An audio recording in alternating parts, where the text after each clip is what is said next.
So I thought I'd open this poem that seemed vastly appropriate. It is not mine. It is from my late friend Bernard, also known as the Clute. And it's called Adam and Steve.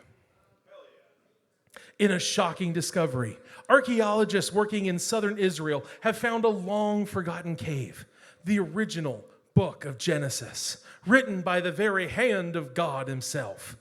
How do they know it was God's work? Well, the handwriting is intricate and flawless, with all the I's dotted and T's crossed. Miraculous, considered it's written in Hebrew. The grammar is perfect, double-spaced in MLA format. Scientists believe it was even handed in on time. Like all of creation, it is without error.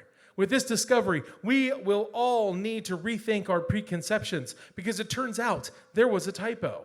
A pretty important typo, passed down from the Torah to the Bible to the Quran. It actually was Adam and Steve, not Adam and Eve. God made Steve from Adam's rib, which makes complete fucking sense. It's basic. It's a basic science principle. When you cut a worm in half, you get two worms that are exactly the same. He's God, not a magic genie.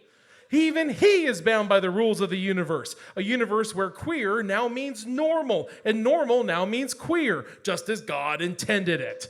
It also means that, ladies, you're off the hook.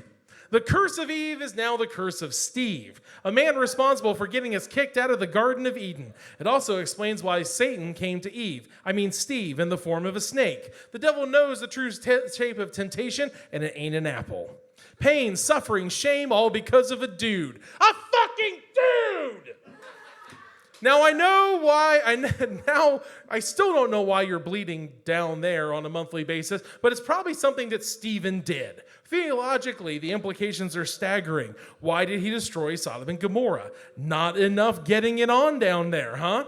St. Paul, self-hating closet case. And where did Cain and Abel come from? Remember, with God, all things are possible, and gay adoption was always an option.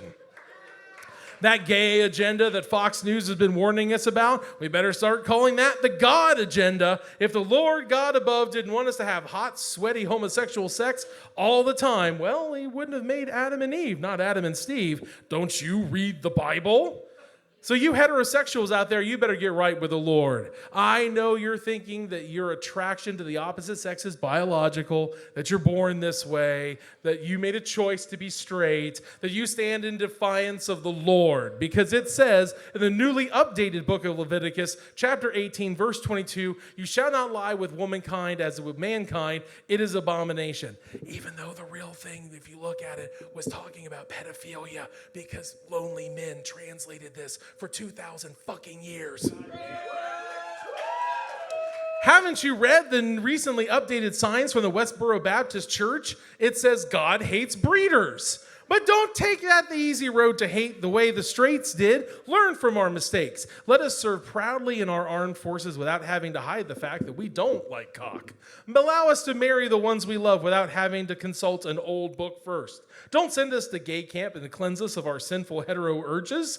Gay scientists, don't try to isolate the straight gene so we can be normal like you. We're all normal. I didn't choose to be straight. It's how God made me, and if God is love intended, big gay love, then I'm perfect in his eyes, straight as an arrow, but gay as the day I was born.